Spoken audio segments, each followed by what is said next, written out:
Hey, I'm Sam. Welcome to Brickwall Unplugged. It's been a while, but I'm back with another tier list, and I chose to make this semi-return with the great Al Pacino. If you're new here, I've done tier lists for a whole bunch of not just actors, but also filmmakers, lots of directors, including some of the directors who have worked with Al Pacino. So some of these movies I've already talked about on other tier lists. You can find a playlist down in the description to all of them. We have 20 Al Pacino movies here, and these are in a randomized order like always. We're going to get started with Heat.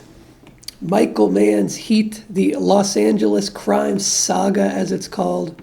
There's no messing around. Heat is S tier, easy. There's no questioning it.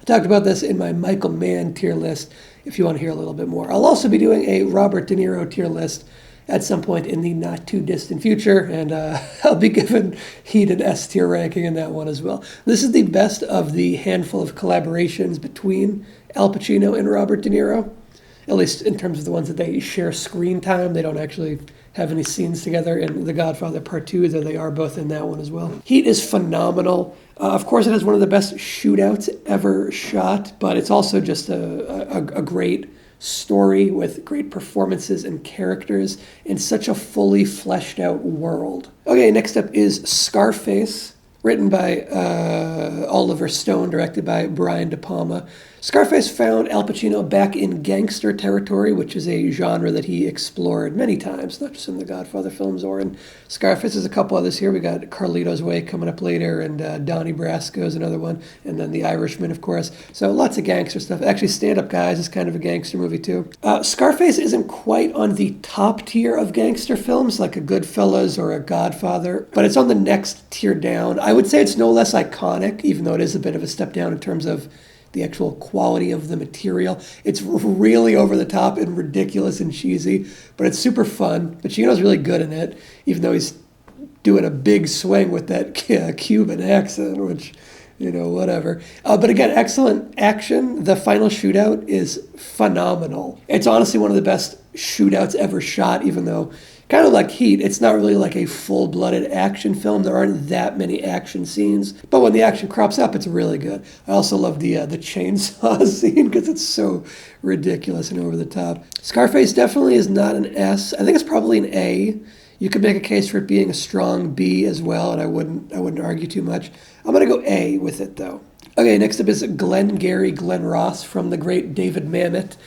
Glengarry Glen Ross is one of his films that started off on the stage because David Mamet worked frequently in theater before moving into cinema, and he continued working in theater afterwards.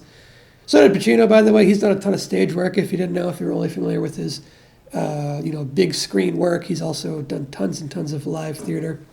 Glengarry Glen Ross started off as a theater piece, and you can feel it in a sense, like a lot of it's in confined locations, but that doesn't hold it back in any way. Glengarry Glen Ross really sings on the strength of its cast, who are all in pretty much top form, and its dialogue, which really crackles and which was always David Mamet's biggest strength. He could take a generic sort of story and make it feel really fresh and new through his excellent command over dialogue. Glengarry Glen Ross, it is a classic. Some people might go all the way to A. I think it's a B for me. I don't think it quite ascends to A status, but it's a strong B. It's a really strong B. Okay, next up is Ocean's 13. I was going to say the trilogy, but I guess Ocean's 8 is canon, so I guess now it's a quadrilogy. And then there's the original with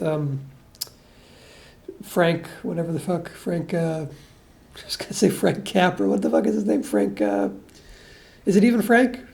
Frank Sinatra. It is Frank. Okay. I watched the 3 Soderbergh Oceans movies for the first time not that long ago, just I think last year, maybe the year before. I'm not crazy about any of them, but I think they're all okay. My favorite of Soderbergh's trilogy is actually 12, even though that's the one that most people who really like 11 and 13 consider to be the slump of the trilogy. That one's my favorite. I think it had the best humor. Mostly because it's getting really meta in a way where I can feel Soderbergh going, fuck it, fuck you, this is some studio product, so fuck you, I'm gonna go crazy with it, which I appreciate. 13, I think, was the weakest of those 3, though it does have some fun moments and some creative ideas. I think it's a D, though, and on my scale, D is worth watching most of the time, but just, don't go with high expectations or it's got some significant drawbacks. It's okay. It's kind of mediocre. You can skip it and you'll be fine. Okay, next up is Dog Day Afternoon, which is going straight in the S tier. This is one of my all-time favorite films. It's right up there on the tippy top. I haven't talked about Dog Day Afternoon in a tier list before, but I have talked about it at length over on my main channel. If you didn't know, this is my second channel. Over on my main channel, Brickwall Pictures, I've talked about Dog Day Afternoon a whole lot. Most recently in my video essay on the subject of trans vilification in cinema, but I had previously talked about it in my Giving Actors Freedom video essay, and of course in my John Cazale video essay I talked about it, because this has one of John Cazale's best performances. And all of his performances are great, and he only gave 5 of them. So saying one of his best performances is not really saying a whole lot. He was always great. I think this is my favorite of his performances, though. I think it's the most complex character for him to sink his teeth into. It's also one of Al Pacino's best performances. The two of them are both on fire in this fucking movie. And Sidney Lumet is doing fantastic work in the director's chair. It's just a great movie. I've talked about it so much. I could gush about it nonstop for hours. So I'll keep it moving here. Next up is The Godfather, the original The Godfather, often hailed as one of the best films of all time, and I don't dispute that. It is an S-tier film. It's really great. I'm going to jump right to The Godfather Part II right now, though, because it's also getting the S-tier, and I actually am one of those people who thinks The Godfather Part II is that little bit better than The Godfather Part I, and some of that comes down to the expanded role for the aforementioned John Cazale. The Fredo character getting more presence in the story, having more to do, is a boon to this sequel, as is the inclusion of Robert De Niro as young Vito Corleone. And I'll take De Niro over Brando any day of the week. I know it's a bit of a hot take, but anyway, I do think Godfather Part II is a little bit better than the first one, but not by such leaps and bounds that it's worth bringing the first one down a tier. They're both S-tier films. They're both excellent. Okay, next up is another gangster film, Carlito's Way. This is him working with Brian De Palma again of Scarface. It's another gangster film. Again, it has little bursts of action, and again, the action is really good. It doesn't have any singular shootout as good as that final shootout in Scarface, but all the little bursts of action are good, and they are memorable. Like the one in the bar with the pool tables and stuff is really good, and also the one where he's laying down on the escalator. That's a great moment. It's an airport, right? Or is it a train station? I might be thinking of the train station in Untouchables. At any rate, it's good. It is a little cheesy at points. I'm not wild about Sean Penn's performance in this. I think he's a little, I don't know, I think that the haircut was a bad choice. It's just a little too goofy for how serious they're trying to play things. Yeah, it's okay. It's honestly, it's maybe a C. I think you could go generous and give it a B. I'm not sure. It's been a while since I've seen this one, but I have seen it a couple times. I think I'm going to go generous and give it a B. But if you gave it a C, that'd be fine. Okay, let's go vertically here. Let's grab Righteous Kill. This one sucks. It's E tier at best, if not F. I think it feels extra disappointing because it's one of the few collaborations between De Niro and Pacino, which always has a lot of weight on it because they're, considered two of the best actors of all time, and they definitely are.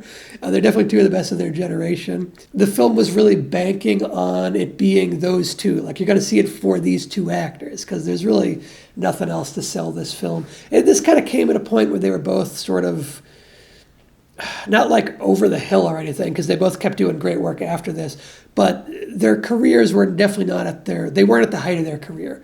Their star powers were waning a little bit, but they were still big enough names to sell a movie based on the two of them. But it's just not a good script. It's really poorly directed. It's just not good at all. I think it's an F, honestly. Yeah, I'm going to go all the way down to F.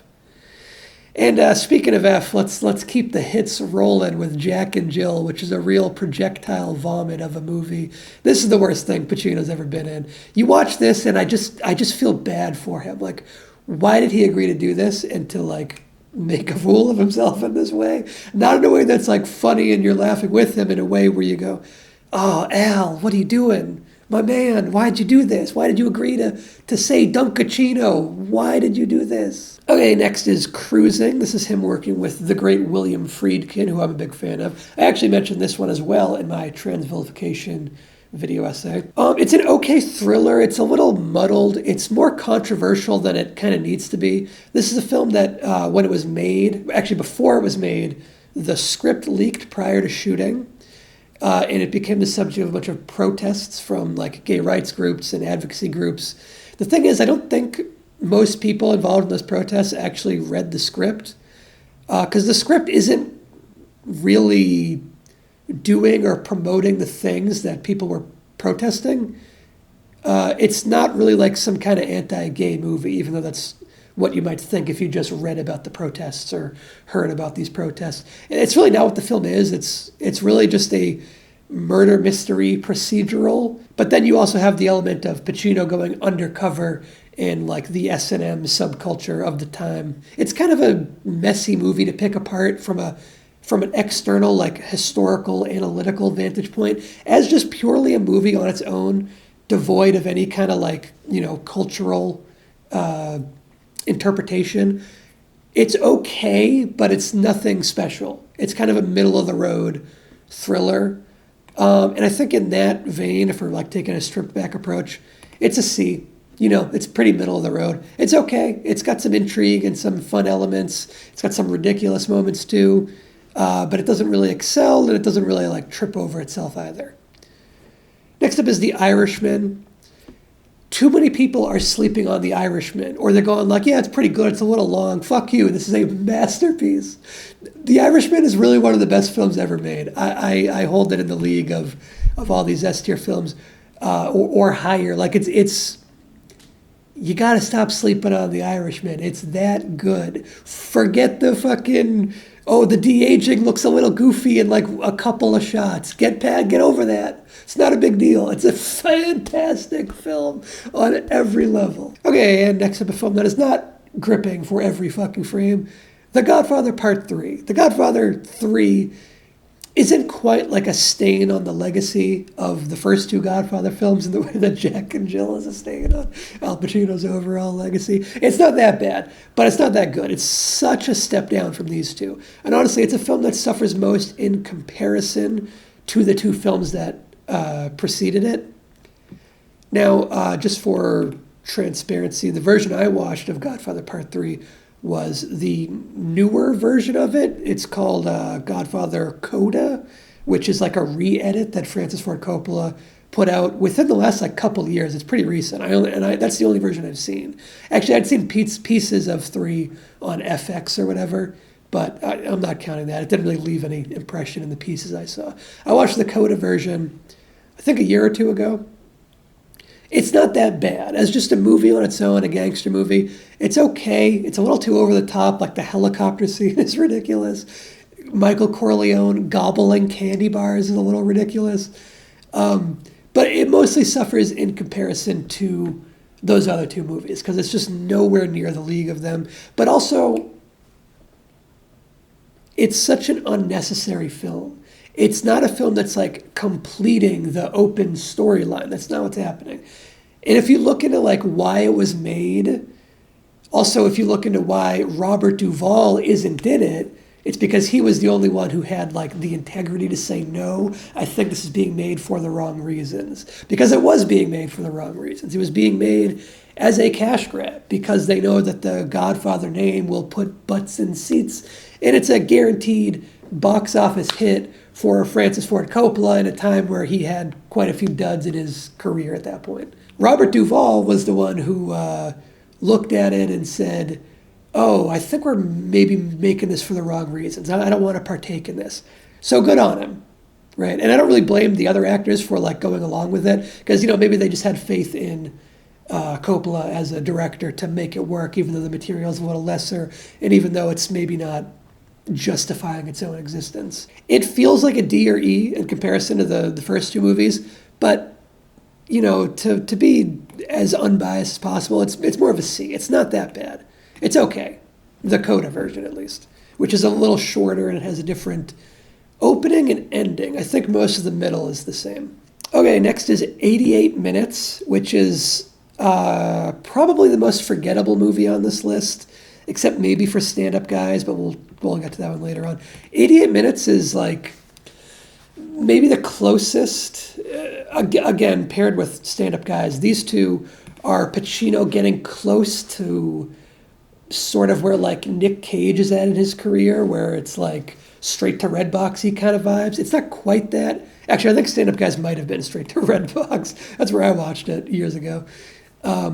88 minutes feels like a TV movie or like a straight to DVD movie. I don't know if it had a theatrical release, but I think it was definitely a case of Pacino's star power not being quite what it once was. Also, it's just a very generic, standard, straightforward thriller that doesn't really have an X factor. I mean, what's supposed to be the X factor is what its title implies. It takes place over the course of 88 minutes, but that doesn't manifest in an interesting way. You don't even really feel that as like part of it. Plenty of thrillers have a ticking clock element like that. It's not special. Yeah, there's just really not a lot to it. I think it's a D, and that's maybe being generous. Actually, I think that is being generous. I think this is an E. Yeah, it's an E. It's an E for sure. Okay, next up is Once Upon a Time in Hollywood. Tarantino. The only time Tarantino and Al Pacino have worked together. It's a kind of a small role for Pacino, but he is memorable in it. He stands out. It's a very distinctive performance in his like one or two scenes. It might just be the one scene near the beginning. I can't remember if he comes back or not. As a film overall, I've done a Tarantino tier list so you can see where I ranked it. I forget if I gave it the S or the A. I'm going to give it an A here.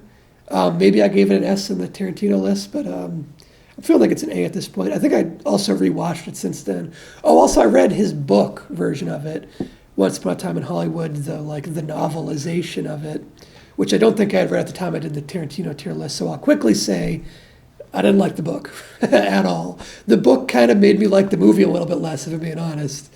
I have a lot more to say about the book, but this isn't really the time or place. Maybe I'll do a review of that book at some point in the future, because I do have a lot to say about it, but I don't know if anyone cares.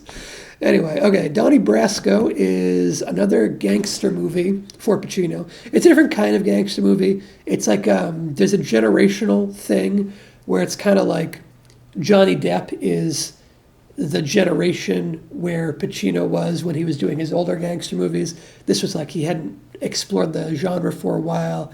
Actually, maybe he had. I don't know how far apart Carlito's Way and Donnie Brasco came out. Brasco's like 96, I think. I don't remember when Carlito's Way came out.